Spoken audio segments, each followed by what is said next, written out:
Namaskar. Very warm welcome to all our viewers and students. You are watching us live on eVidya channel, channel number 12. And apart from this channel, you are with us on our YouTube channel as well, that is NCERT Official. I am Renu Bhatt with you all, and let me tell you the topic of the session. We are going to learn more about bricks, beads and bones, and this session is for History 12th Standard students, and we have joined by our expert as well. Let's meet her. You are Miss Anjali Roy, you are PGT History. Very warm welcome ma'am. स्वागत है आपका. Thank you very much. Namaskar. Namaskar ma'am. And before we start this particular session, let me give some certain information to all our viewers and students. In case they have any query related to this particular topic, they can ask you in between the session. Dear learners, you can call us on our telephone number, that is 8800 Either you can drop a mail at our email address, that is dth.class12@cit.nic.in. Along with all those mediums, you can go to our YouTube channel, that is NCERT Official. Then you have to go to the live chat box, and then only you can drop your comment out there. Our expert will be happy to answer all your queries and doubts if you have any. And before I start this particular session, let me share a very important piece of information with you all regarding India's G20 presidency. We are indeed very proud that India assumed G20 presidency and will convene the G20 Leaders Summit for the first time in the country in 2023. A nation that deeply committed to democracy and multilateralism, India's G20 presidency would be a watershed moment in her history as it seeks to play an important role by finding pragmatic global solutions for the well-being of all. And in doing so, manifests the true spirit of Vasudhaiva Kutumbakam, or we can say the whole world is one family. With that very important piece of information, let's quickly get back to the session in which we are going to discuss about bricks, beads and bones. So ma'am, what exactly you have for all our learners and viewers, ma'am? What is so special about this particular chapter? Okay, good afternoon. So now we are going to study about the great civilization of Harappa. But before we start, it is important to know that there were 4 civilizations which came up in various parts of the world, and these were all river valley civilizations. One civilization the children have already studied in class 11th, that is the Mesopotamian civilization, and it was on river Tigris and Euphrates. The second civilization came up in China, that was the Chinese civilization, river Huanghe. The third, Egyptian, which was river Nile. This is the civilization which was very important because it was built on urban centers. It was a very advanced civilization, and you find that that initially when the archaeologists started digging up about this civilization, they saw that river Indus, if you look at the map, you can see river Indus and its tributaries. Around this area, the first sites were discovered. The first site was Harappa. So initially, it was named as Indus Valley Civilization. But after a while, if you see the entire brown section, if you see right down to Lothal, Nageshwar is not given in this map, but it is right the tip of the Gujarat.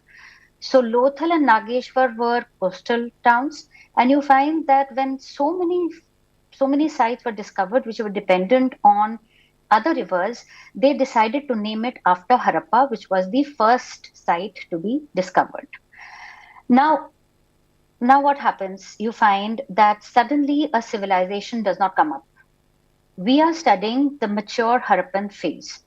Now, slowly, most of these sites of the mature Harappan phase were actually occupied by early Harappan culture. And you find that when I'm using the term culture, let us see, what is culture? Archaeologists use the term culture for special or distinctive artifacts or objects which are found from a specific area. In Harappa, these objects were seals, beads, same weights and measures, and most importantly, the baked bricks, which was used the entire length and breadth of the civilization. Now, the main difficulty which we face while studying the Harappan civilization is that the script, because the script has not been deciphered. And if you see the other civilizations, we saw in Mesopotamia how the script was deciphered. So we knew exactly what was the society, what was the what were the various the religion, and in fact palaces have been found, temples have been found. Here no such temples or anything has been found. So you find that because the script has not been deciphered, we are largely dependent on archaeological remains. Let us see the agricultural technologies, the subsistence strategies, and also the town planning. Now, when we come to agricultural technologies, why it is important is because it was not a rural civilization, it was an urban civilization. And if you see these two pictures, there is a terracotta plow which has been found, and there has been a terracotta bull. Now, this indicates that the bull was known. And since the terracotta plow has been found in Cholistan and also at Banwali in Haryana, you find that the archaeologists came to the conclusion that these were used in agriculture.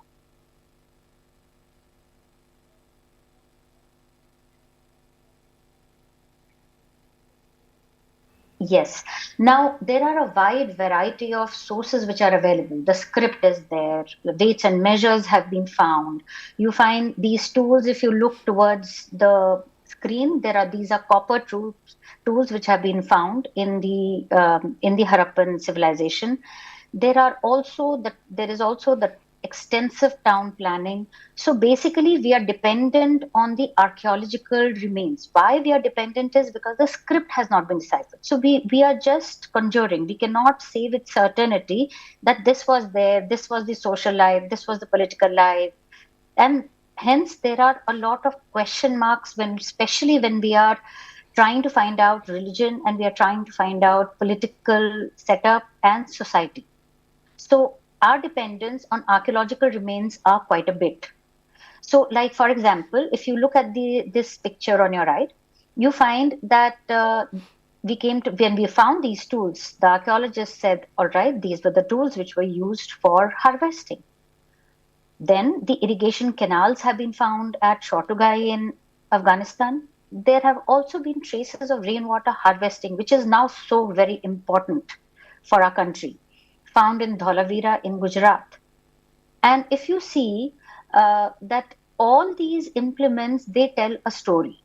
Let us try and learn what was this civilization.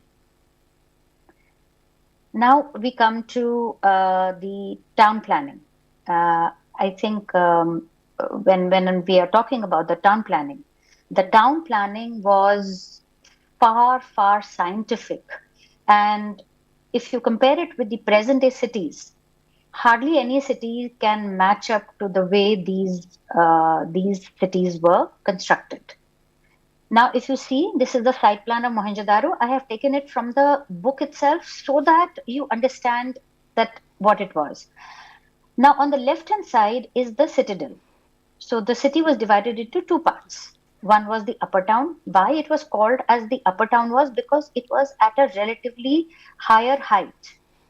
And the lower town, which was bigger in area, but it was at a lower height compared to the citadel area, which was also known as the upper town.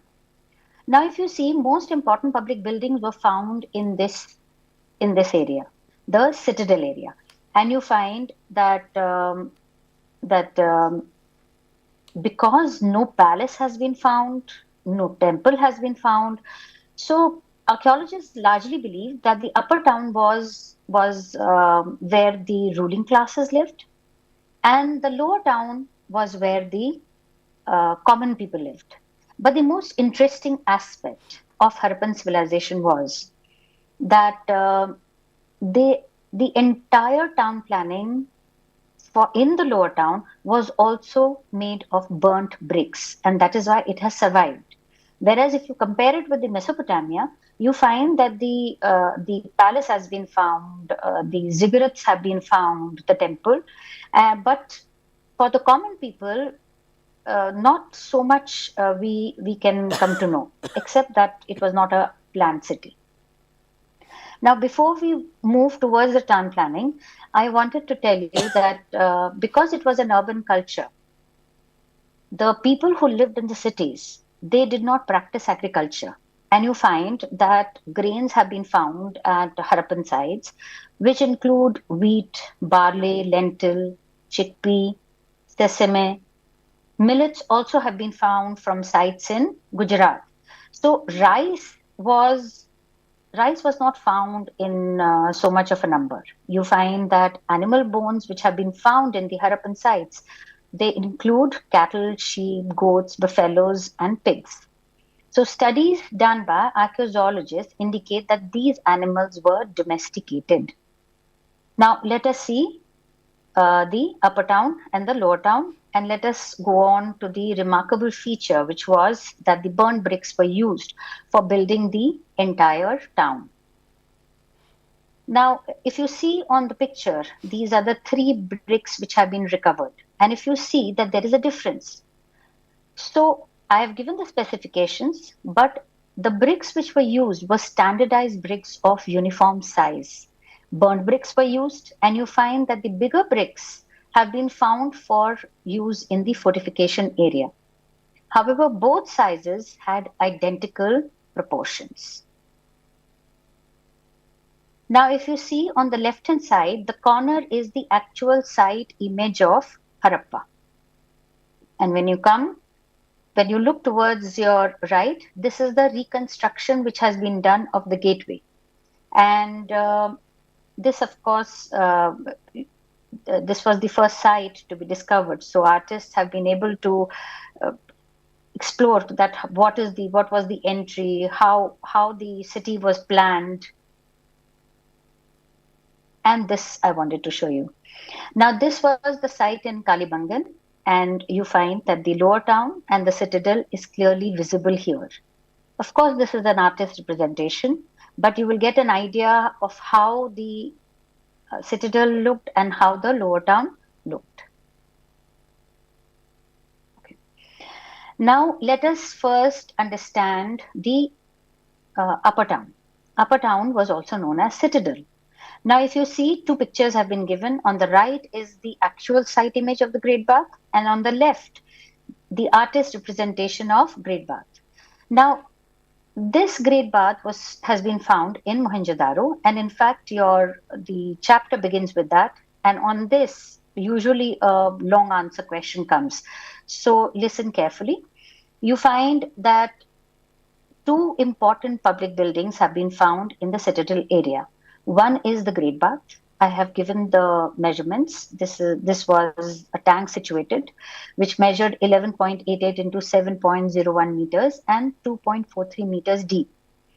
Now, the archaeologists say that probably this was used for ritual purposes, as each and every house, even in the lower town, had a bathroom and a well.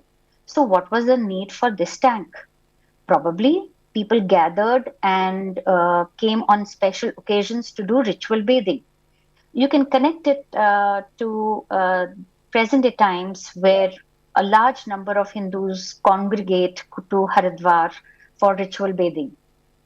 In fact, there was one particular year where a question was asked, what are the what are the things which have continued and seeped down to us? This, I feel, is one of them. Now, floor of the bath was made of burnt bricks, and it was done in such a way that there was an outlet, there was an inlet, there were also changing rooms. So if you look towards your right hand side, they have not really given, but probably that is why it's not there, because probably it was made of wood. So you find that the changing rooms and everything is not there. Now, the second most important building was the granary at Harappa. Now, the granary is so very important. It shows that there was surplus production. And because there was surplus production, you find that there was a need for such a granary. And the length of it was 45.71 meters and the width was 15.23 meters. If you see, these are rows of granaries which have been found in Harappa. Apart from these two buildings, if you see the houses which have been found, they are not of any great size or they are not very big. So no palaces have been found. Let us see. Now, let us understand in what ways the lower town was built. Look at this wide street in Lothal. Easily two bullock carts could pass. And how do we know that bullock carts were there? Because a terracotta model of bullock cart has been found. So, which shows that probably the mode of transportation was either through bullock carts, which was used for land, and also a wide variety of boats have been found on seals and various other artifacts, and you find that probably the boats were used for transportation by river. Now let us see this. The city was divided into blocks, grid pattern, which means that the streets cut across each other at right angles. There were houses along the street, and if you see this here, there are houses here, and you find that the drains ran parallel to the streets. So this was the most unique feature. First, the cities were planned, and then only the execution was done. And you find that the drainage system was a very, very unique system. We will explain this. Now, I want to show this because how did they live? Whether they were single storied or double storied houses. So you find that there were both single storied and double storied houses which were found. And if you see, I have marked it. You can see that on the left hand side, the houses from where the bullock cart is passing, you find that there are no windows. So they were very, very clear that privacy was very, very important for them. And if you see that the street was wide, then this I've shown a double story house. So you see that the stairs are leading to the first floor. But if you see the middle part of the house that is open, this was the courtyard. And it was the courtyard. Around the courtyard, there were various rooms, and major activity happened in the courtyard.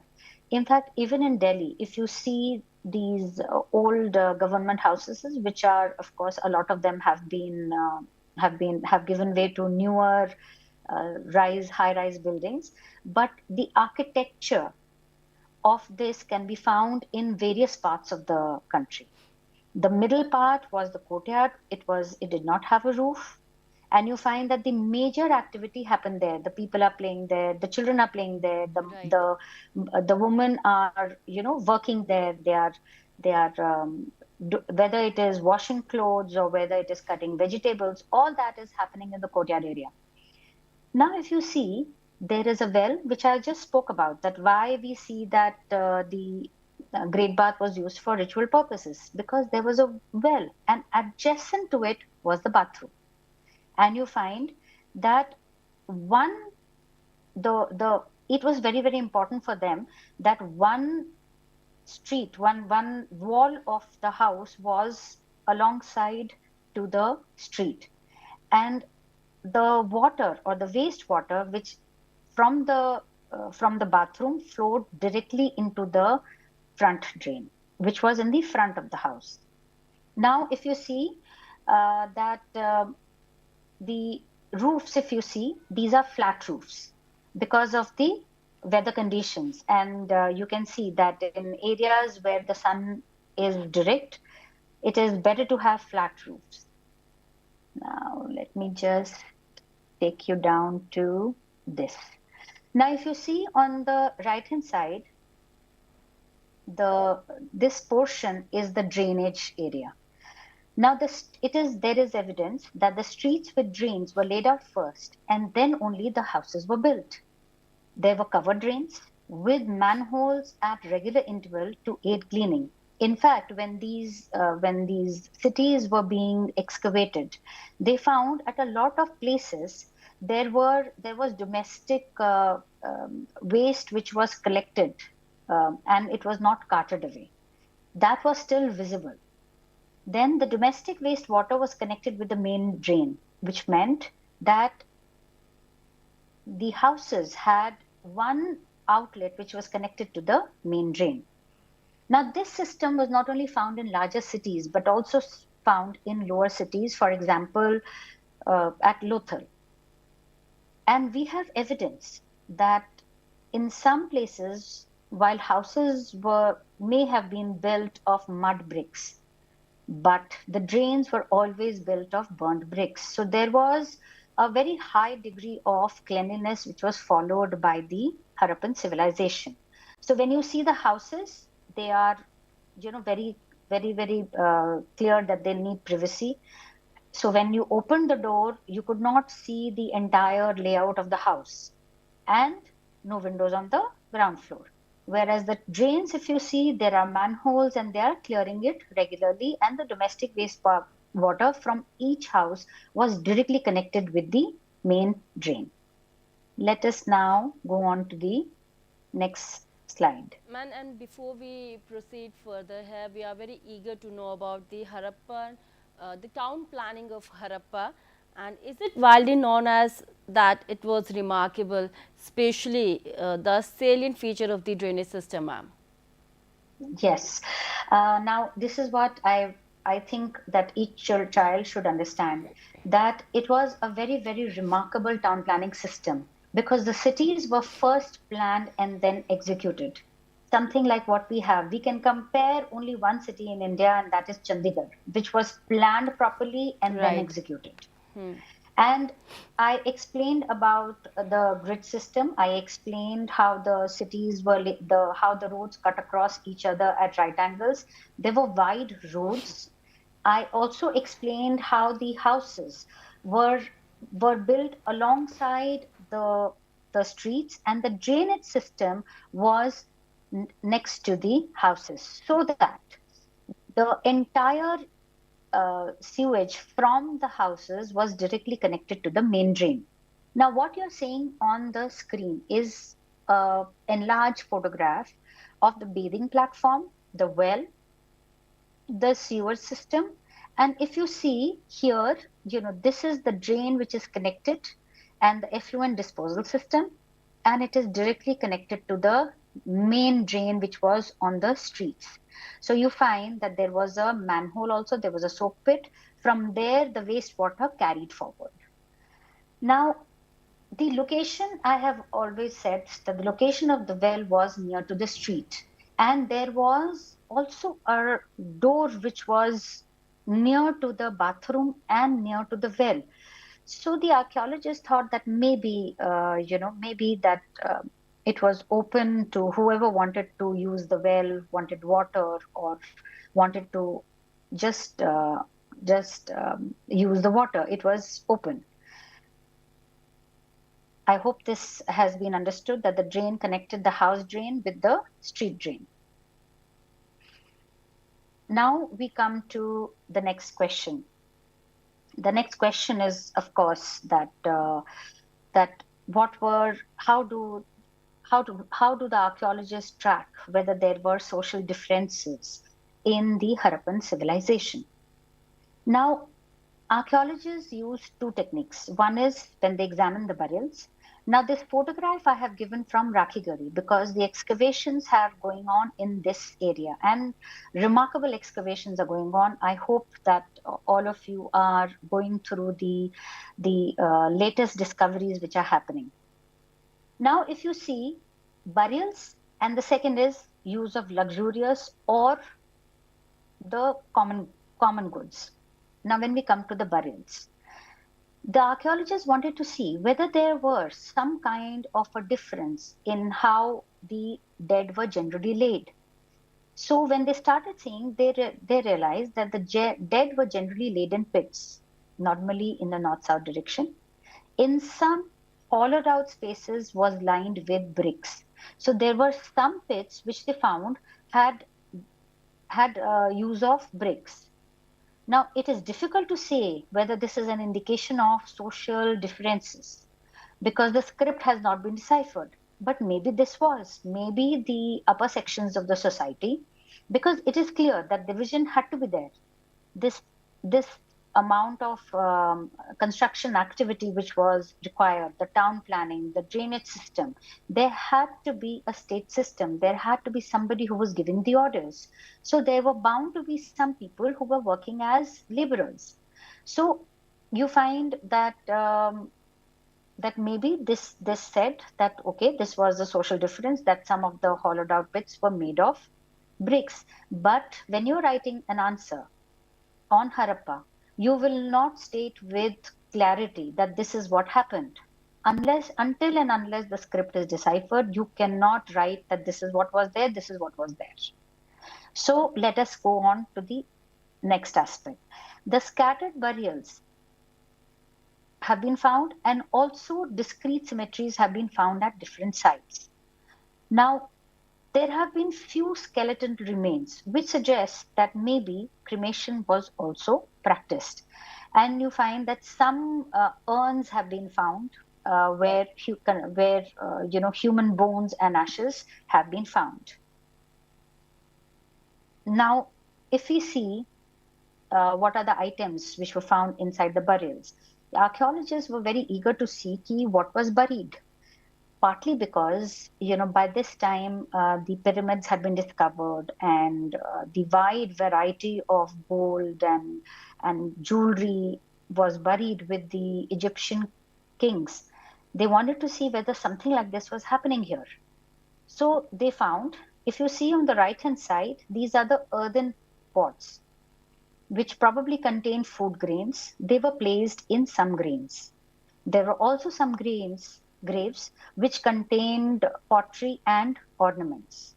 Thus, maybe the Harappans believed that there was life after death. Jewelry, surprisingly, has been found in burials of both men and women. And if you look towards your left, this is a copper mirror which has also been found. So this also has been found buried inside the burial. So, but on the whole, if you see, Harappans really did not believe in burying precious items. So, whatever gold has been recovered, it has been recovered in the form of hoarding. It has not been recovered in burials. Let us go forward. Now, this was something which was found in Dholavira. This is a circular structure. And archaeologists believe that it was either a grave or a memorial, even though no skeletons or no human remains have been found near to it. Now, let us sum up what all we have written. We can say that in burials, following common things are found. Bodies were laid in the north-south direction. The general practice was that the body was laid on the back and head was in the south. Some graves were brick-lined, while others were not. We are not too sure whether this indicates social differences. Women were generally buried with ornaments and copper mirror, although there have been jewelry which has been found even in males. In some graves, pottery has been found, which indicates belief in life after death.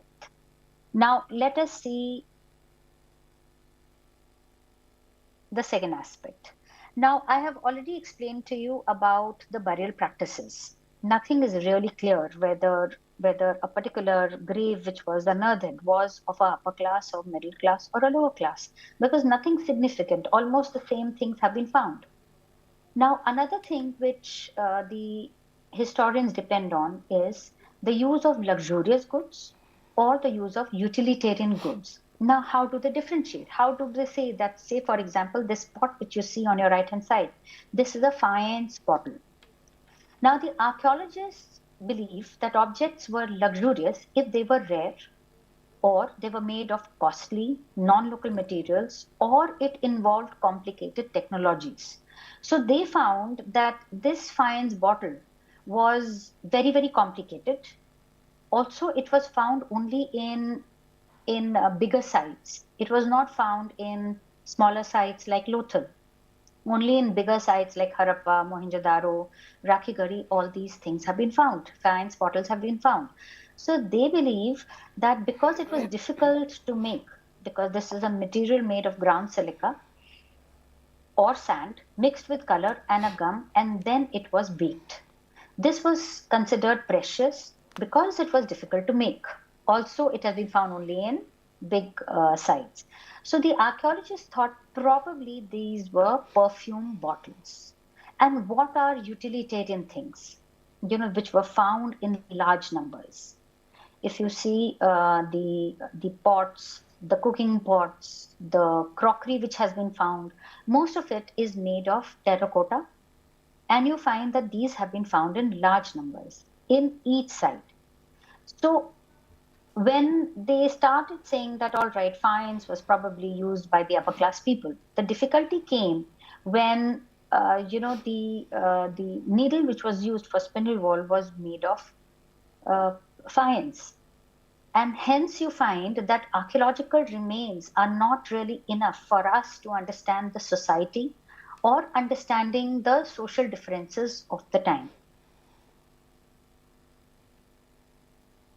Now, this is the only picture which I could find of a gold. This is a gold tubular bead which has been found. In fact, as a rule, gold has not been found in large numbers. So probably it was rare, and probably it was very, very precious. So whatever gold jewelry has been found, it has been recovered from Harappan sites, has been recovered as in the form of hoarding. And you find that rare objects, basically which have been classified as made of valuable materials, they are generally concentrated in large settlements like Mohenjo-daro and Harappa, and are rarely found in smaller settlements. Now, if you see in Kalibangan, when we were seeing the graves, you find that the graves were arranged neatly, and you find that in groups of 6 or 8, the bodies were buried in. So we found that there was some sort of a difference in various sites as to how the dead were buried. Sometimes the bodies were wrapped in cloths or reed shrouds. So you find that the differences is only whether they were buried or whether they were found in the ceremonial jars, or how the pottery and the copper was buried. So, ma'am, all those findings are really very interesting. So, here I just wanted to ask you a question. So, how Hmm. do archaeologists track social differences? Have they found any social differences, ma'am? So this is what I wanted to conclude my this lecture with. The artists, when they saw that this was the burials, when they examined the burials or whether they examined the luxurious goods, they were not able to actually find that there were social differences, but there may have been. Why? Because the amount of building activity which was required, it meant that there had to be some social differences for the people to give orders to some people to build these towns and elaborate drainage system and the use of burned bricks. And if you see, everything was standardized. The measurements and everything was standardized. So you find that across the length and breadth, the same type of bricks were used, the same type of town planning, the lower town construction, the grid system, everything was common, which showed that there had to be a ruling class. It's just that till the script gets deciphered, we will not really come to know exactly who were the rulers. Let us come to this. Now, I wanted to talk about the pottery because a wide variety of pottery has been found from all Harappan sites. And if you see the images, they are not so much different as to what has been found in present day times. In fact, if the plates, even the cooking utensils, now it has become very, very common for people to cook in terracotta jars, especially the rice and all is cooked in that. Now, let us first see. The first type of pottery which has been found is a glazed pottery. This is the earliest example of its kind in the ancient world. Then the polychrome. This type of pottery is rare and found only on small vases which were decorated with geometric patterns, mostly in red, black, and green. The color was applied after it was baked. Next, we come to the incise. This is also found rarely and has been found only on the bases of the pans. This was probably to protect it from getting burnt when they were placing those utensils. It has also been found that the beautiful geometric patterns were drawn on the upper part of the pot, especially if they knew that they are going to cook in that particular vessel. Now, this was a very beautiful perforated jar which has been found. It had a large hole at the bottom, and it had small holes all over the wall. So probably this was used for diffusing light. And you find that thin pottery plaques have been found, rectangular in shape, all over the Indus Valley civilization.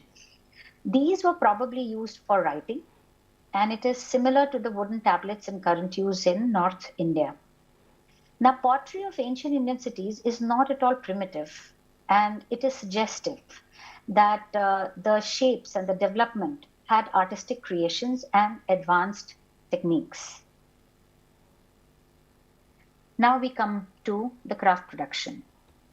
Now, in the book, it is given that Chanho Daro was known as the center of craft production. But when I show you the subsequent slides, you will see even Lothal had a dedicated area marked for craft production.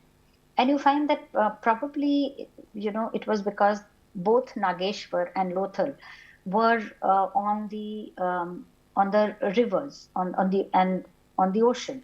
So you find Nageshwar on the ocean and Lothal was near to the river. So you find that these were probably places where the beads were made of shells. But if you see, craft production included not only production of beads, shells, metals, steels, etc., were made. And you find that a wide variety of stones like carnelian, jasper, quartz, and steatite have been found. Metals like copper, bronze, and gold have been found.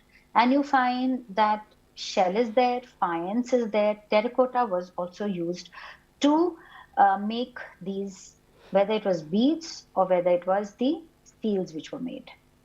Now, a wide variety of shapes made of steatite have also been found. Now, important thing to note here is that the microbeads which have been found in the Harappan civilization, you will see in your textbook, a very small beaded necklace have been found. Now, these are the microbeads, and how they made it, that's a big mystery, because there have been no technological developments in the making of those beads. Till the beads are made like that. Now, if you see on your left hand side, these are the red color carnelian beads. And this was made by firing the yellowish raw material, and it was fired at various stages of production till they got the red color. Then we find that we have bronzesmiths. They produce not only agricultural equipments, which I have told in the previous slide, but they made weapons such as axes and swords, knives, and spears. Let us go forward. Now, these are the drill bits which have been found at Dholavira. And the bead drilling technique was very, very unique to the civilization. So a new material for perforating the harder stones was introduced by Harappans. This material was the ernestine, after the archaeologist Ernest Mackay. Now, the step drilling with the help of ernestite drills were used to manufacture very distinct variety of stone beads in the form of long barrel which was cylindrical. Only three examples have been found, one each from Harappa and Aladino, which is near Karachi. Ernestite has been found in Dholavira, where in 1588 drill bits of ernestite have been found. I hope that everyone has understood the making of the seals and also the beads and also the craft production.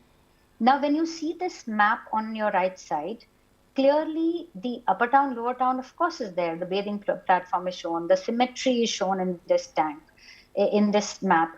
And you find the mud brick wall is shown. Here you can see the drainage system also. And you can also see where the craft production was done. And if you can see, this is the ancient riverbed. Now, in order to identify centers, now how do archaeologists come to know that, all right, this was the place where craft production was done? The archaeologists look for raw materials. Two things, raw materials and tools. If there are raw materials, say shreds of cells or of statite or of any material in which the bead was made, then you will say that, all right, this was the place where the craft production was done. So these shreds of shells and other material have been found at Lothal. So thus, Lothal has been identified as also a center of craft production. Now, craft production was also undertaken in large cities like Mohenjo-daro and Harappa. Indus beads have also been discovered in Ur and Jalalabad. Now, Ur, if you remember, children, that you in class 11th, you studied how Ur was a major city of Mesopotamian civilization. This is in present-day Iraq. It has been noted that even modern bead makers in the Kambat area, they are still using the same technique which the Harappans were using. So when a question is asked about the craft production, you will talk about what was produced, what was the material which was used, and how an area in the town planning was earmarked for craft production. Now, if you look at Lothal, the double eye beads of agate and collared gold capped beads of jasper and carnel beads are unique, and they have been found only in Lothal. Micro cylindrical beads, which have been made of statite, have also been found in Lothal. Now, this is the actual site image of Lothal. And here, an anchor has also been found. This was an inlet channel. It was connected to a river. This was one of the major trading centers. And on the right-hand side, I have given this beautiful representation of the Lothal. This you can see even in the museum. And you can see that they have blown it up very beautifully. So you can make out that there were boats, there were dockyards, there were anchors which have been found. So you find that probably the boats were used to transport whatever was produced in Lothal to various parts of the sites. Now let us see. Now, I have spoken to you about various materials which have been found and which were used by the Harappan people, whether to make seals, whether to make various types of beads. Now, where did all these materials come from? And if you see on the right-hand side, this is the image of the bullock cart, which has been the terracotta model, which has been found. And thus the archaeologists believe that probably if the toy models of bullock carts are there, so probably these were used for transporting goods and material into various parts of the sites. Now let us see the materials. When you come to clay, it was locally available, but stone, timber, and metal probably came outside the alluvial plain region. When you see shell, I have already mentioned two sites which are there in India, Nageshwar and Lothal. Balakot is in present-day Pakistan. So shell probably came from these three sites. If you see the lapis lazuli, this was a blue stone, and it is very, very highly valued. In fact, the Mughals later on used this for doing the Pietra Dora art. So you find that this work probably came from Shotogai in Afghanistan. Carnelian was procured from Lothal, and I have already explained how the carnelian beads were produced. If you see steatite, this came from South Rajasthan and North Gujarat, and metal also came from Rajasthan. Copper, everyone knows, it comes from Khetri region of Rajasthan. Even now, it comes from there. And this was a Bronze Age civilization. This was Bronze Age is, of course, copper mixed with nickel or tin. Then we come to gold. Gold came from South India. Ma'am, here let me Now, tell you that we have 10 more minutes left for this session, and we would also like to okay, know about how do archaeologists classify their finds, ma'am? okay. Now, let us quickly go through the contact with distant land from where the Omani copper and everything came. I will just try and hurry up. Now, these are the various images of seals and ceilings. I will just come to your question. I just wanted to finish the seals and ceilings. Sure, ma'am. So, these were the seals which were used in large numbers, and it was a mode of communication.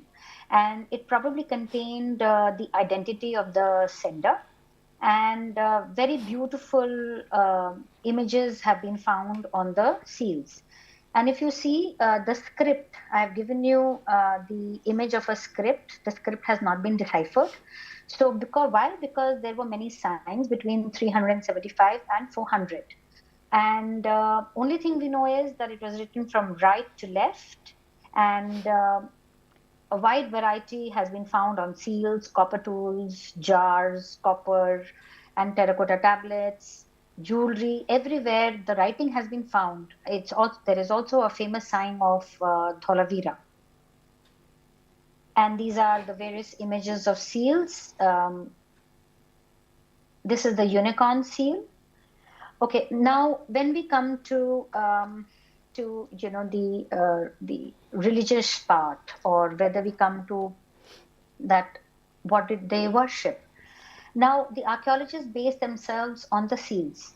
Now, if you see, unicorn is a mythological animal. Its significance is not known, and because the script has not been deciphered, we do not know whether these were made out of imagination, or uh, they were used for worship. Maybe it was an example of fictional art. Now the humped bull has been found, and it is believed as it was sacred, because even now the humped bull is worshipped. And there has been one amulet which has been found in Harappa, and it is shown that it was being carried in a sort of a procession, which archaeologists thought that probably it was a religious procession. So this has been regarded as an example of extreme craftsmanship of the Harappan people. Now, if you see the swastika side, if you see, this is the swastika sign. So this was not the Aryans who brought. This was actually the Harappans, which was probably it has, because this has been found in Harappan sites. The exact use is not known, but it was probably believed that it was for auspiciousness or as used as a lucky charm. And amulets have been found. वो जो तावीज जो हमारे time के हैं, पीछे में एक whole था, उससे string करके you could put it on your hand. So we don't know the exact use, but maybe this was part of religion. Then this is found at Mohenjo-daro. This has been identified as Pashupati, or Lord of Animals. He is seated in a yoga position. If you see this, he is in a yogic position, and he is surrounded by animals. Half of the seal is broken. This is how it has been found. So the full seal has not been found. Now, it is believed to be a form of modern Hindu god Shiva, though there is no evidence to prove this. In fact, when the Rig Veda talks about Rudra and all, we just can't find any kind of a signifying that they probably was the same. Now, if you see, this is a seal depicting a man holding two tigers, and it shows that there were. This seal is important because it was found in Mesopotamia. So it shows that there were trade relations between the two. Now, I will quickly shift. Now, these are the amulets. Now, these amulets were uh, shows the rituals and beliefs of Harappans because probably it had a small, hole at the back, and you could string a wire or a thread to it, and you could tie it. Next are the weights and measures, which are very, very important. Now, if you see, even the smaller denominations were there. This was probably used for seals, probably for weighing jewelry and beads. Metal skin patterns have been found. Now, let us see quickly the story of discovery. I'm out of time, but we will talk about Cunningham. Now, Cunningham, when he came to know about, when he found the seals and all. So before I begin, the Harappan civilization was announced by John Marshall. He was the Director General of Archaeological Survey of India. This was the time when the British were ruling over India. So you find that the archaeological excavations began in mid 19th century, and you find that Cunningham could not understand what he was seeing. He thought probably because he thought that the Indian history began with the first cities which came up in the Ganga Valley, the Mahajanpads. So this was Alexander Cunningham that he could not. Now, if you see D.R. Sahni, he is the one who discovered Harappa. R.D. Banerjee discovered Mohenjo-daro, and you find that Sir John Marshall, who was the then Director General of Archaeological Survey of India, he announced the discovery of a new civilization. Let's quickly see. This is D.R. Sahni. I wanted to give this image so that the children know that apart from John Marshall, we also had a lot of Indian archaeologists who were working side by side with the British. Next, we come to so basically, John Marshall was the one who brought his military training and his experience of working, and he started excavating along horizontal units, and he ignored the stratigraphy of the area. So valuable information was lost when John Marshall was excavating. It's only R.E.M. Wheeler, when he became the Director General, he rectified it and he started classifying objects according to the layers of soil where it was found. Now, let us see how the types, how the classification of finds is done. Now, to answer your question, these are in terms of material, such as stone, clay, metal, bone, what material it has been made of.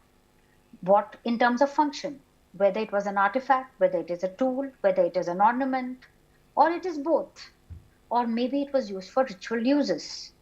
Then, where it has been found, whether it has been found in a house, in a drain, in the area where grains were stored, or in a kiln area. So, in a lot of times, indirect evidence have been taken. So, for example, we have found traces of cotton at some sites, but to know about clothing, we depend on what the depictions in sculpture has been found. Now let's come to the religious practices. Of course, the script has not been deciphered, so anything unusual or unfamiliar which the archaeologists came across, they said, all right, this is religious. Say, for example, Mother Goddess. Now, if you see, most of these terracotta figurines, they were heavily jeweled. They had elaborate headdresses. Some had plants growing out of their womb. So the archaeologists thought, all right, this is probably the Mother Goddess, keeping in sync with the present day understanding of history. Now, this was identified as the priest king. Now, if you see on his forehead, a space is there. Probably a precious stone was put in it. That is what some of the archaeologists are saying. Now, he was characterized as priest king, even though no temples have been found, no palaces have been found. But if you look at the motif which is there and that is why the front and back has been given, because the front if you see, the motif is not very clear. At the back, if you see, this particular motif was actually used for religious purposes. So of course there is difficulty whether this was the priest king or whether there was one king, we do not know. Next we come to the Proto-Shiva. I have already explained that this was god of animals, and we can't really compare it with the Rudra because Rudra is not depicted as Pashupati, nor is he depicted as a yogic figure. So the Rudra does not match. Whether it was a shaman, we do not know. Next is, now look at these three. These are conical objects. Now, whether these were ling worship, because if you see all the religions of that particular time, they did ling worship because it was the genesis of the way the humankind evolved. So whether these were chess objects or whether they was ling worship, we do not know. Then, if you see a square fire altar, the image I have given in the center, this has been found in Lothal. So, whether this was used to worship fire, we have no idea. And what was the use of unicorn, we do not know, but maybe the people worship started. Now, this is just the last part. And what was the central government? We do not know but the historians believe that because there was sophisticated planning, they believe that it had a strong central government. In those times, remember, no proper transport, no communication. The entire area had the same town planning, the same artifacts, the same seals, beads, weights and measures, standardized bricks. All this meant that there had to be a central government which was managing the entire area. Very difficult, extremely difficult. In fact, some historians believe that major cities had different rulers. We do not know till the script is deciphered. Ma'am, please sum up. But yes, so let me just sum up by just saying that this civilization by 1800 BC, you find that the civilization came to an end. We have evidences that the cities were being abandoned and the people were moving from those areas. Now, historians have said that probably it was due to climatic variations, whether there was floods, whether it was drying up of rivers, whether there was earthquake, whether it was overuse of the resources.